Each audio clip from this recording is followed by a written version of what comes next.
pyžamko máš, tiež zúbky čisté a modlitbičkou končíš deň, tatínkovi, maminke svoju vďaku, lásku pripomeň.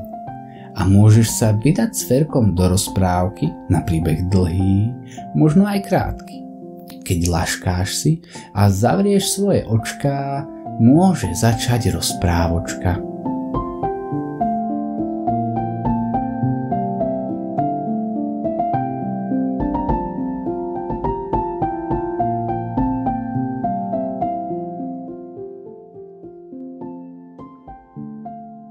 Dobrosrdečná žehlička. Kuchyňa v malom byte to je taká malá továreň. Všetko dôležité sa odohráva v kuchyni. Pri sporáku sa varí a pečie, mikrovlnka zase zohrieva, na kuchynskej linke sa umýva riad, varí káva či čaj, na veľkom kuchynskom stole sa vaľká cesto na nedeľné koláče a melie mak na makové rezance. No a keď už je konečne všetko hotové a kuchyňa sa po obede uvoľní, prinesie mamička do kuchyne veľkú kopu vypratej bielizne, žehliacu dosku a žehličku a začne žehliť. Niekedy žehlí aj ocko, lebo aj on vie žehliť a keď má čas, mamičke s tým ochotne pomôže. Ona mu vtedy ide uvariť kávu a rozprávajú sa o tom, čo bolo v robote a na čo netreba zabudnúť a o tisícoch iných vecí. Ale aby som neodbočoval, vrátim sa naspäť k žehleniu. Jednu vec som totiž pri tom žehlení zabudol spomenúť. Ako sa mi to len mohlo stať? Vynechal som žehličku.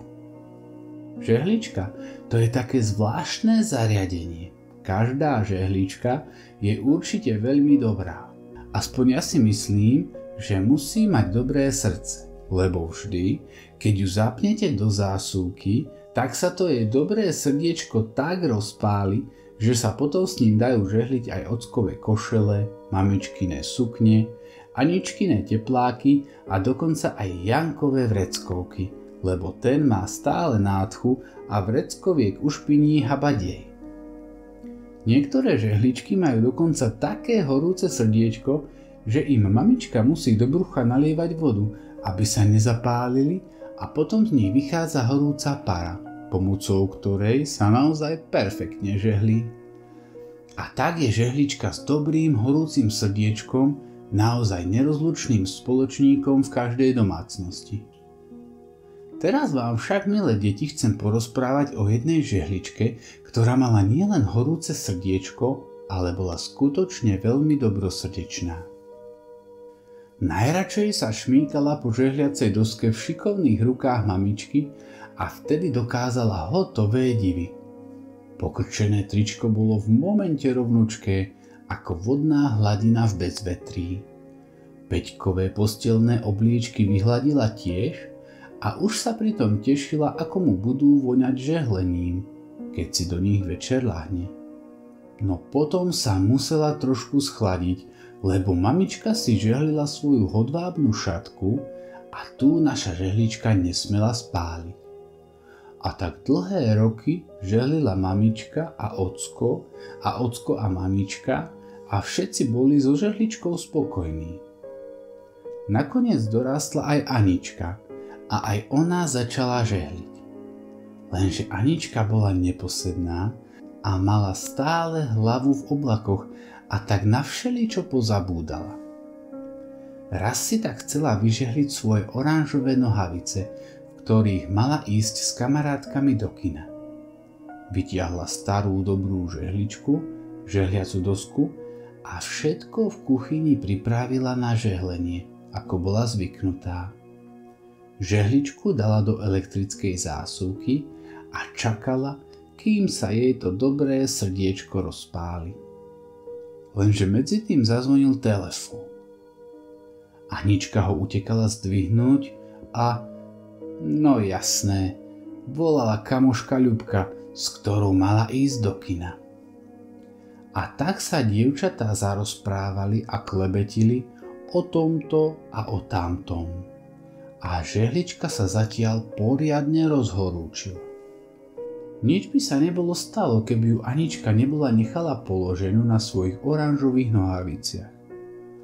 Žehlička sa veľmi nalakala, lebo hrozilo, že nohavice celkom spáli a ona za žiadnu cenu nechcela, aby pre tie nohavice Anička plakala.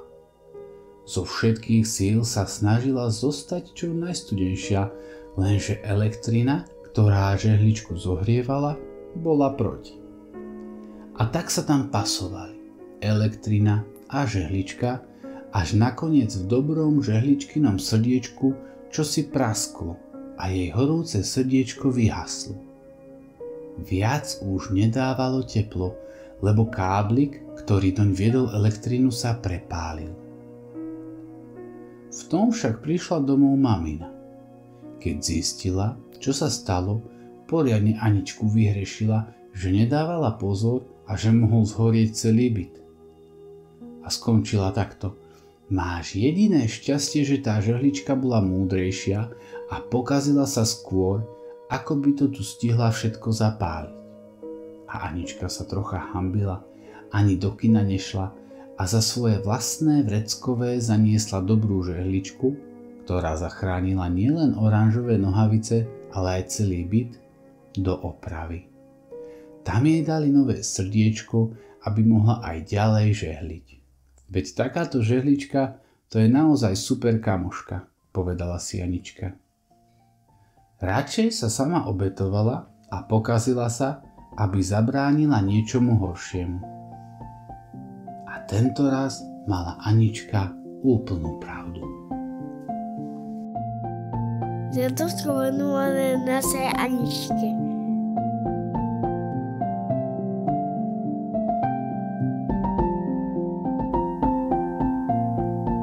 Drahí priatelia, ak sa vám Ferkové rozprávky páčia, nezabudnite dať odber, aby vašim najmenším neunikol žiadny hodnotný a poučný príbeh na dobrú noc.